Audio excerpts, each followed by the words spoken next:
अब बाखरी साहब, आपसे तो ये सवाल बनता है मेरा कि इस प्यार को मैं क्या नाम दूं? तो इंडिया को फायदा हुआ है, कोई बात ये माने या ना माने। तो ये जो रोना धोना है एडवांटेज का, ये बाखरी जैसे लूजर्स ही कर रहे हैं।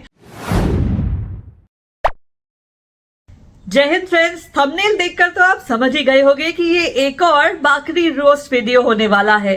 तो यस, आप डिसअपॉइंट नहीं होंगे, बहुत मजेदार वीडियो होने वाला है, पूरा जरूर देखिएगा। और बाखरी साहब जो 2 दिन पहले इतना मायूस थे, इतना रो रहे थे जब इंडिया सेमीफाइनल जीतकर फाइनल में पहुंच गया था और फाइनल लाहौर से छिनकर दुबई शिफ्ट हो गया था, उनके पल फिर से निकल आए हैं कल उस सेमीफाइनल के बाद जो न्यूजीलैंड के साथ साउथ अफ्रीका ने खेला, जिसमें न्यूजीलैंड जीत गया है और फाइनल अब न्यूजीलैंड और इंडिया के बीच में होगा। लेकिन ये पल जो निकले हैं ना, उनके अपने ऑब्सेशन के लिए निकले हैं। हाँ, जो उनका ऑब्सेशन है, आई एम श्योर आप मुझसे अग्री करोगे कि he is obsessed with Vikrant Gupta, और इसीलिए ये thumbnail. Welcome to cricket famous everybody with me Ruchika, जहां हम बात करते हैं क्रिकेट से जुड़े हर पहलू के बारे में। और आज का फ्लेवर मेरे चैनल पर है रोस्ट का फ्लेवर, बाखरी का रोस्ट, जो मैंने पहले भी बहुत बार किया है। लेकिन क्या करें, ये आदमी अपनी हरकतों से बाज ही नहीं आता। और अब तो उसने एक जोड़ीदार भी मिला लिया, जो भी उसके जैसा इंडिया हेटर / जर्नलिस्ट, सहाफी, उन्हीं की तरह का एक बंदा है जो उन्हीं की तरह की बातें भी करता है। वीडियो जरूर आपको बहुत पसंद आने वाला है, इसे पूरा देखिएगा। चैनल को सब्सक्राइब कीजिए अगर अभी तक नहीं किया है तो, मुझे सपोर्ट कीजिए, मैं आपकी अपनी इंडियन यूट्यूबर हूं।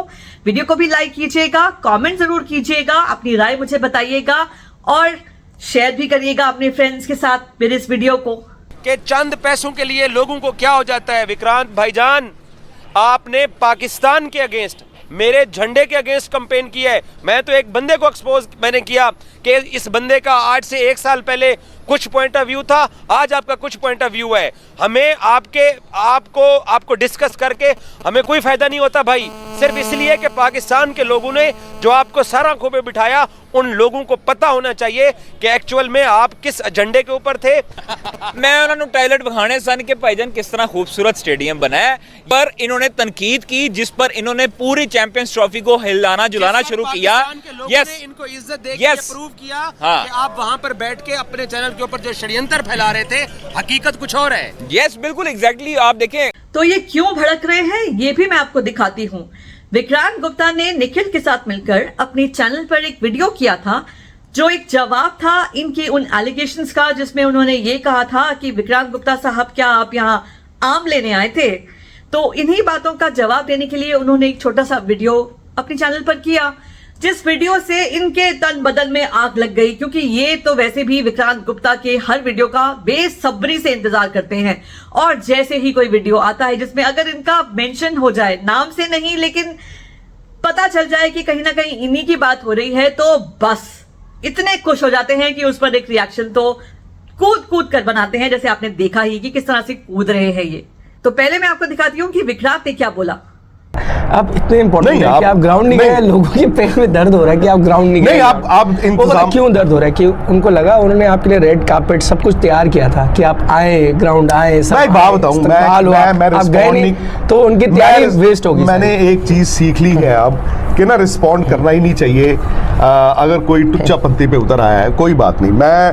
मैं उन लोगों में से भी हूं जो ये बिलीव करता है कि अगर आप किसी के साथ हाथ आपने जिंदगी में मिलाया हो, किसी की जप्फी डाली हो, किसी से प्यार से बात की हो, पाजी पायन करके जो भी है, उसके बाद ना आप अपने कुछ चंद पैसों के लिए पर्सनल नहीं हो सकते। ग्राउंड जाके हमने क्या करना था, वो टॉयलेट चेक करने थे। हम लोग वो है सिविल इंजीनियर हैं कि ये सड़क ठीक बनी कि नहीं बनी, ये कहते थे, ये गेट हुआ, ये फलाना।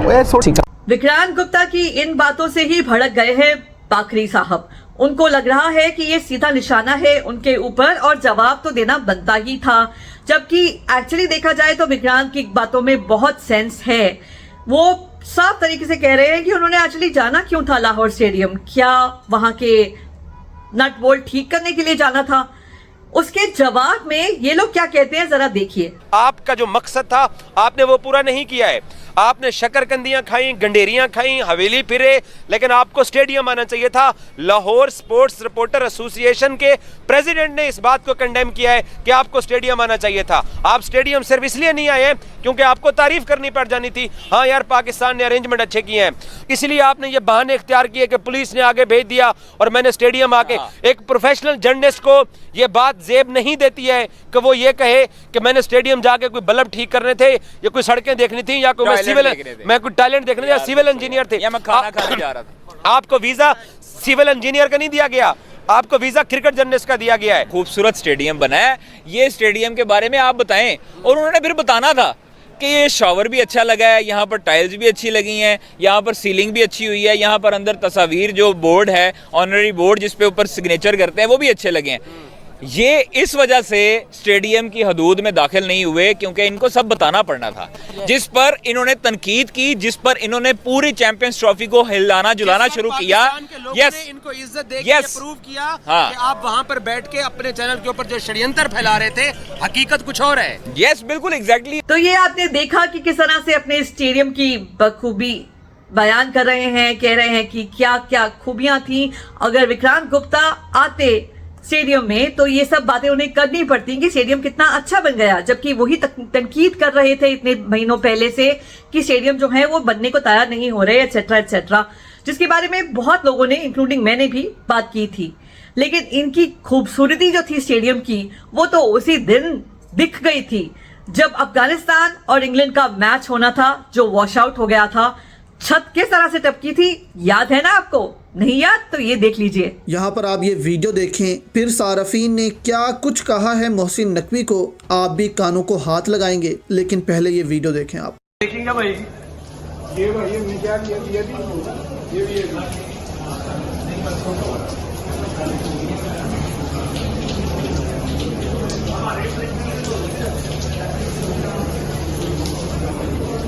आपने जो इंटरव्यूज करनी थी प्लेयरों की वो कर ली, आपने जो स्टोरीज करनी थी वो कर दी। तो जब एक मैच लाहौर था हमारे होते हुए, हम ग्राउंड क्यों नहीं जा पाए? हम ग्राउंड के 100 मीटर 200 मीटर दूर खड़े हैं। पुलिस वालों ने कहा जी ये लोग ही नहीं कंट्रोल हो रहे हैं, 500-700 लोग हैं, ट्रैफिक सड़क पे रुक गई है। तो उन्होंने कहा जी प्लीज आप कार में बैठ के वापस चले। वैसे भी हमारा काम ग्राउंड के बाहर ही होता है, अंदर तो हम शूटिंग नहीं कर सकते। खाना तो खाने के यार, खाना अंदर तो खाना खाने वहाँ की इतनी अच्छी मेहमान नवाजी थी कि हमें जरूरत नहीं पड़ी। नहीं, अंदर तो लोग अंदर क्या करने जाते हो आप मुझे बताओ? ग्राउंड के अंदर आप टीवी नॉन राइट्स होल्डर्स हो, अंदर आपका काम क्या है? कुछ भी नहीं है, खाना ही खाना है, खाना खाना है और जो बतौलबाजी करनी है, ठीक है? यहाँ पे फ्रेंड्स, विक्रांत गुप्ता जो कह रहे हैं वो बिल्कुल सही है। किसी भी जर्नलिस्ट को जिसको अक्रेडिटेशन हासिल हो, जो वो नेक बैंड पहनकर स्टेडियम में जाते हैं, उन्हें अलाउड नहीं होता है अंदर से कोई भी फुटेज खींचना, क्योंकि ये सारा हक ब्रॉडकास्टर्स का है। फैंस जो होते हैं स्टेडियम में बैठ के मैच देखने आए होते हैं वो जरूर वीडियोस निकाल लेते हैं, लेकिन एक्चुअली स्पीकिंग ये अलाउड नहीं है। इसीलिए विक्रांत गुप्ता कह रहे थे कि स्टेडियम के अंदर जाने का कोई फायदा नहीं था उनको। और आपने बहुत लोगों को देखा भी होगा जो लाइव करते हैं, दुबई से करते हैं या बाकी मैचेस से भी कभी भी किसी भी वेन्यू से वो लाइव करते हैं, तो आपने देखा होगा कि वो हमेशा स्टेडियम से बाहर आकर फैंस से बात करते हैं, कभी भी स्टेडियम के अंदर बात नहीं कर पाते। उसका साफ रीजन यही है कि वो अलाउड नहीं है। तो विक्रांत गुप्ता अपनी तरफ से बिल्कुल सही है, उनका स्टैंड बिल्कुल क्लियर है कि वो तो वहां सिर्फ शायद लोगों की प्रतिक्रिया जानने के लिए आए थे, कुछ व्यूज लेने आए थे जो उन्होंने कर दिए। उन्हें ठीक ठाक प्यार भी मिल गया लाहौर में, जैसे यही कह रहे हैं। लेकिन उनका स्टेडियम ना आना कोई बहुत बड़ी बिग डील नहीं है जितनी बड़ी ये बना रहे हैं। आपने शकरकंदियां खाई, गंडेरियां खाई, हवेली फिरे, लेकिन आपको स्टेडियम आना चाहिए था। लाहौर स्पोर्ट्स रिपोर्टर एसोसिएशन के प्रेसिडेंट ने इस बात को कंडेम किया है कि आपको स्टेडियम आना चाहिए था। आप स्टेडियम सिर्फ इसलिए नहीं आए क्योंकि आपको तारीफ करनी पड़ जानी थी, हाँ यार पाकिस्तान ने अरेंजमेंट अच्छे किए हैं, इसलिए आपने ये बहाने इख्तियार किए कि पुलिस ने आगे भेज दिया और मैंने स्टेडियम आके। एक प्रोफेशनल जर्नलिस्ट को ये बात जेब नहीं देती है कि वो ये कहे कि मैंने स्टेडियम जाके कोई बल्ब ठीक करने थे या कोई सड़कें देखनी थी या कोई मैं कोई टैलेंट देखने या सिविल इंजीनियर थे या मैं खाना खाने जा रहा था। आपको वीजा सिविल इंजीनियर का नहीं दिया गया। अगर आप ये कहें कि जनाब आपकी एडिटोरियल बोर्ड की ये पॉलिसी थी कि आप शकरकंदियां खा के वापस रवाना हो जाए, भाई आपको जो वीजा मिला है यहाँ पे वो आपको लिबर्टी की सैर करने के लिए नहीं मिला। विक्रांत गुप्ता का शकरकंदी, गनेरिया वगैरह खाना जो उन्होंने वहां खाया, इनको कहीं रास नहीं आया। शायद इसलिए क्योंकि इन्हें मालूम है कि वो कितनी महंगी चीजें हैं जो शायद ये अफोर्ड नहीं कर सकते, या क्या, आई डोंट नो। लेकिन जिस तरह से ये उनकी शकरकंदी के पीछे ही पड़ गए, इस पूरे वीडियो में कम से कम 6 या 7 बार तो शकरकंदी ही बोला होगा उन्होंने। इससे क्या साबित करना चाहते हैं मुझे नहीं मालूम। विक्रांत गुप्ता लाहौर आए थे, किस लिए आए थे, इन सब चीजों पे मैं नहीं पढ़ना चाहती थी। वो ठीक था या गलत था, डजंट मैटर। लेकिन एक काम तो जरूर हो गया, विक्रांत गुप्ता के वहां आने से आपकी नींदें जरूर हराम होंगी। तो शायद यही करने आए थे, वो आपकी नींदें हराम करने आए थे। ये शख्स जो बाकरी साहब के साथ मौजूद है, जो उनके साथ कुछ ऐसे लग रहे हैं। लात मारू क्या? मैंने क्या किया अभी? अरे तेरे को नहीं यार, इसको मार देगा। इनके बारे में मैं आपको बता दूं, ये इनका नाम है कादर ख्वाजा, और ये भी बिल्कुल बाकरी जैसे ही एक जर्नलिस्ट है, सहाफी हैं, जो समा टीवी के लिए काम करते हैं if I am not wrong, और इंडिया के लिए ट्वीट ज्यादातर करते हैं। और किस तरह की ट्वीट्स करते हैं वो मैं आपको जरा दिखाती हूं। तो ये है इनका थिंकिंग इंडिया के लिए, भारतवासियों के लिए। जिस तरह से लुक इंडिया लुक वाले ट्वीट्स करते रहते हैं अपने आप को सही साबित करने के लिए। और इनका भी वही स्टांस है जो बाकरी साहब का रहता है, इंडिया को लेकर, इंडिया की टीम को लेकर, बीसीसीआई को लेकर। बिल्कुल वही बातें करते हैं जो बाकरी साहब करते हैं। इसीलिए अपने जोड़ीदार को बाकरी साहब इस वीडियो में ले आए, अपने साथ वही बातें करने के लिए रिपीट पे जो वो कर रहे हैं। बस यही था इनका रोना धोना। जो 2 दिन पहले इतना मायूस थे कि ऐसे गाने गा रहे थे, दिल के अरमा आंसू में बह गए, हम वफा करके भी तना रह गए। अब इस हालत में है कि वापस से पर निकाल के उड़ रहे हैं। विक्रांत गुप्ता का टॉपिक उनको फिर से मिल चुका है और उस पर वो लगे हुए हैं। इनके जोश से ही पता चलता है कि ये कितना खुश थे कि कुछ बोलने को मिला, कोई कंटेंट मिला विक्रांत गुप्ता के ऊपर, उनके फेवरेट पर्सन के ऊपर, जिनसे वो इतनी मोहब्बत करते हैं, जिनके लिए वो इतना ऑब्सेस्ड हैं कि और किसी भी जर्नलिस्ट के बारे में चाहे कोई भी इनको कितना रोस्ट कर ले, इनके बारे में कितना कुछ भी बोल दे, कुछ नहीं कहते। लेकिन विक्रांत गुप्ता को तो ये छोड़ते नहीं है ना, उनको तो जब देखो मौका मिले बस वीडियो तैयार। अब बाकरी साहब, आपसे तो ये सवाल बनता है मेरा कि इस प्यार को मैं क्या नाम दूं? आज राजीव शुक्ला साहब आए, उन्होंने मीडिया टॉक की, उन्होंने कहा कि पाकिस्तान ने बहुत अच्छे स्टेडियम बनाए, बहुत अच्छा इवेंट होस्ट कराया और हमें खुशी है कि पाकिस्तान ने एक अच्छा सक्सेसफुल इवेंट किया है। गुप्ता जी अपने मुंह से जुमला नहीं कह सकते थे क्योंकि उनको नीचे फिर लोग विक्रांतुल्लाह खान लिखना शुरू कर देते हैं। अबे गधों के एक्सपोर्टर देश के वासियों, राजीव शुक्ला की ये बात कर रहे हैं तो आईसीसी के किसी ना किसी, बीसीसीआई के किसी ना किसी रिप्रेजेंटेटिव को शायद जाना ही पड़ता। चैंपियंस ट्रॉफी पाकिस्तान में जो हो रही थी तो इसलिए सेमीफाइनल के लिए वो वहां पहुंचे। वो एक प्राइवेट जेट से गए थे, थोड़े टाइम के लिए वहां थे और वहां से फिर निकल के आ गए। और जो भी उन्होंने स्टेडियम वगैरह के बारे में कहा तो फिर वो क्या बोलते वहां जाकर, उन लोगों से घिरे हुए होने के बाद क्या वो कोई सच बात कह देते जो इन्हें पसंद नहीं आती? मुझे ऐसा नहीं लगता। He is a diplomat, he is a politician. उन्होंने डिप्लोमेटिक आंसर दिया, बस यही हुआ। तो भाई ये था बाकरी साहब का एक और वीडियो जो उन्होंने इतने प्यार से बनाया है अपने चहेते विक्रांत गुप्ता के लिए।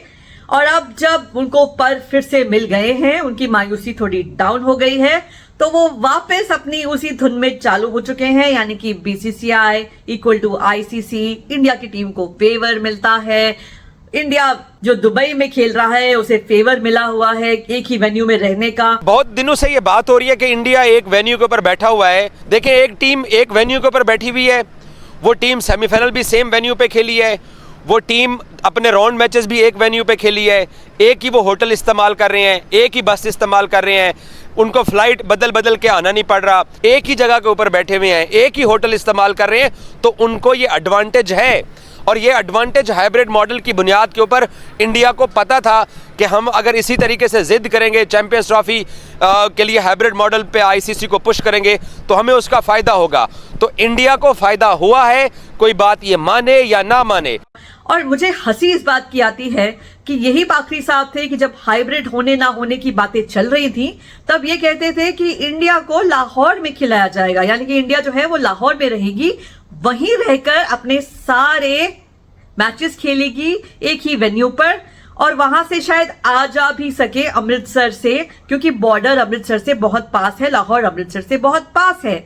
तो उस समय अगर ऐसा हो जाता, अगर हाइब्रिड ना होता और इंडिया की टीम लाहौर आती, तो तब नहीं दिखता क्या इस पूरी दुनिया को और आप जैसे लोगों को, लूजर्स को, जिन्हें बस एक बहाना चाहिए, कि इंडिया की टीम को तब भी तो फेवर दिया जा रहा होता एक ही वेन्यू पे रहने का। और ये क्या बात हुई कि वही स्टेडियम, वही होटल और वही बस? क्या बस में ट्रैवल करने से या सेम बस में ट्रैवल करने से खिलाड़ियों की परफॉर्मेंस पे कोई फर्क पड़ता है? न्यूजीलैंड टीम ने तो ये बहुत साफ कह दिया है कि इससे उन्हें कोई फर्क नहीं पड़ता। मैंने आपको पिछले वीडियो में एक और क्लिप दिखाया था, एक साउथ अफ्रीकन लेडी का जो क्रिकेट के ऊपर बात करती है, और उन्होंने कहा था कि एक्चुअली सेम वेन्यू पे खेलने से इंडिया को डिसएडवांटेज है, क्योंकि बाकी टीम को डेटा मिल जाता है कि इंडिया को कहां पकड़ना है, उनकी स्ट्रेंथ्स एंड वीकनेसेस के बारे में वो पूरे एनालिसिस कर सकते हैं। और न्यूजीलैंड ने फिर एक मैच खेल भी लिया है इंडिया के अगेंस्ट इसी वेन्यू पे, तो उन्हें कोई प्रॉब्लम ज्यादा आनी नहीं चाहिए। स्टीव स्मिथ ने भी इन्हें अच्छे से चुप करा दिया जब उन्होंने कहा कि दुबई में आकर वो खुश थे, क्योंकि पाकिस्तान के अंदर तो वो सिर्फ एक होटल के अंदर बंद थे, कैद थे, इतनी सिक्योरिटी की वजह से। दुबई में कम से कम वो इधर उधर जा पा रहे थे, थोड़ा खुला आजाद महसूस कर रहे थे। तो ये जो रोना धोना है एडवांटेज का, ये बाकरी जैसे लूजर्स ही कर रहे हैं। इंडिया अपने स्किल की वजह से, अपने बेहतर खेलने की वजह से ही आगे बढ़ रहा है। तो फिर पाकिस्तानियों, रोने के लिए तैयार हो जाओ संडे को, क्योंकि वो दिन भी हम आपसे पूछने वाले हैं कि संडे कैसा गुजरा पड़ोसियों, क्योंकि वो दिन होगा जब इंडिया चैंपियनशिप जीतकर ट्रॉफी घर लेकर आएगा। That's where my hopes are. I'm sure आप भी इंडिया के लिए प्रे कर रहे हो। मेरे प्यारे देशवासियों, मेरे जैसे इंडियन टीम को प्यार करने वाले लोग, हम खुश हैं और हम जानते हैं कि हम वो ट्रॉफी उठाने वाले हैं। So all the best to Team India. Thank you for watching everybody. Video को प्लीज लाइक कीजिए, चैनल को सब्सक्राइब कीजिए। आपके एक लाइक और एक सब्सक्राइब से मुझे आपकी इंडियन यूट्यूबर को बहुत सपोर्ट मिलती है। तो प्लीज इसे शेयर कीजिए, इसे लाइक कीजिए, चैनल को सब्सक्राइब कीजिए, और मैं आपके लिए ऐसे वीडियोस लाती रहूंगी। Thank you so much for watching everybody. Have a great day. Bye bye.